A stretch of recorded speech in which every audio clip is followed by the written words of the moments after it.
నిన్న హోలీ పండగ చాలా గ్రాండ్గా సక్సెస్ఫుల్గా జరిగింది. ప్రతి ఒక్క స్టేట్లో హోలీ పండగ చాలా మంచిగా జరుపుకున్నారు.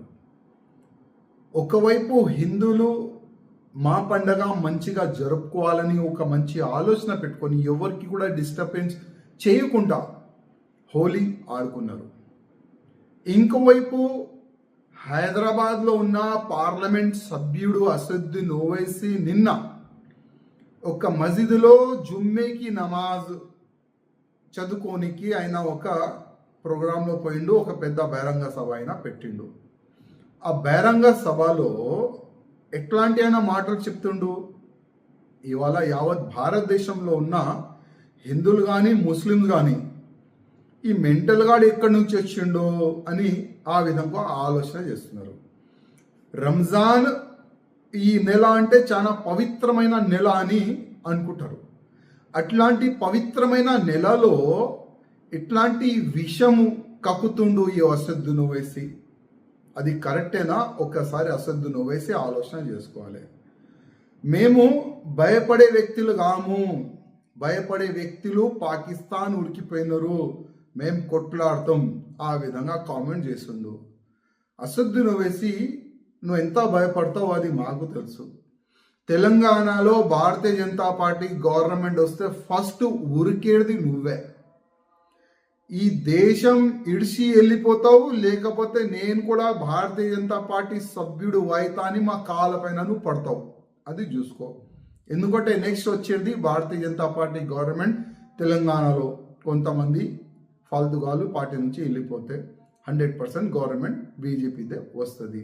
అదేవిధంగా యోగి గారు ఒక మంచి మాట అన్నారు.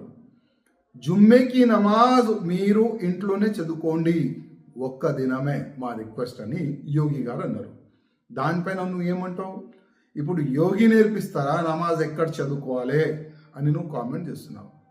బుద్ధి లేని ఓవైసీ, నువ్వు కొద్దిగా ఆలోచన చేసినావా? యోగి గారు ఆ మాట ఎందుకన్నారని? యోగి గారి ఆలోచన ఏ విధంగా ఉందంటే ఎక్కడ కూడా కమ్యూనల్ వైలెన్స్ కాకూడదు.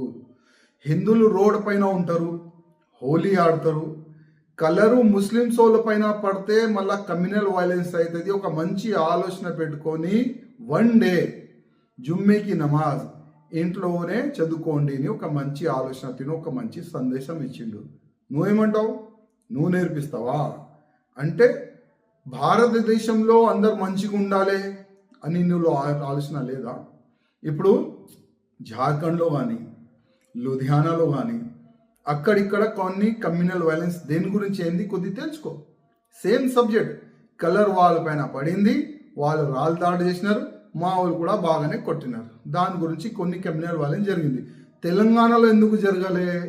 ఎందుకంటే తెలంగాణలో ఉన్న ముస్లిం వాళ్ళు నువ్వు వేస్ట్ గాడు అని వాళ్ళు అర్థం చేసుకున్నారు. నువ్వు ఇట్లనే మాట్లాడతావు అని కూడా తెలంగాణ వాళ్ళు ముస్లిం వాళ్ళు అర్థం చేసుకున్నారు.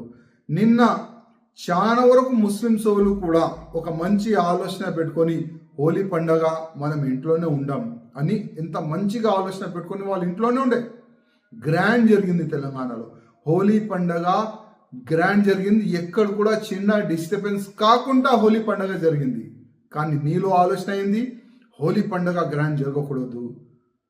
ప్రతి ఒక్క స్టేట్లో ప్రతి ఒక్క జిల్లాలో కమ్యూనల్ వైలెన్స్ కావాలి. కమ్యూనల్ వైలెన్స్ అయితేనే కదా నా పార్టీ స్ట్రాంగ్ అవుతుంది, నేను ఫేమ్ అవుతా, నాకు మాట్లాడడానికి అవకాశం దొరుకుతుంది. అట్లాంటి ఒక చిన్న ఆలోచన.